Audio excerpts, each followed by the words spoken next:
Inirekomenda ni Manila City Mayor Francisco Isko Moreno Dumagoso sa isinagawang Metro Manila Council meeting kahapon ang pagtatayo ng mas malaking sewage treatment plant sa bahagi ng Manila Bay upang maging mas mabilis ang pagtatapon ng malinis na tubig patungo sa Manila Bay. Hindi na niya sumasapat ang mga makina o sewage treatment plant na lumilinis ng maruming tubig bago ito itapon sa Manila Bay.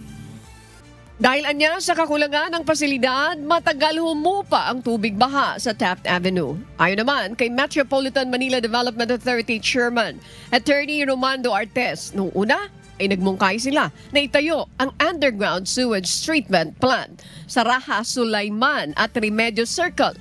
Ngunit hindi ito pinayagan ng National Historical Commission of the Philippines o NHCP.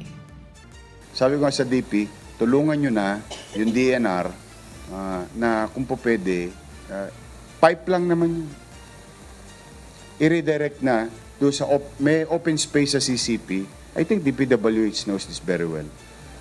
Na hektarya, parking lot na hindi naman napapakinabangan ng ninuman sa ngayon as we speak.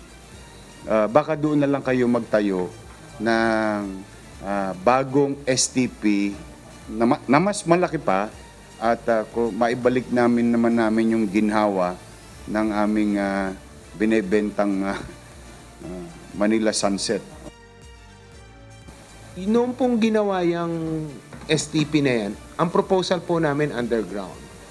Unfortunately, at that time, hindi po kami pinayagan ng NHCP na bungkalin yon para ilagay underground. Kasi daw, historical site. So, means baka pwede kung kami matutulungan ninyo na papayagin, ire-restore naman natin. Kung yung susunod na gagawin doon, gawin na nating underground, doon po sa ilalim ng mga parks na yun natin.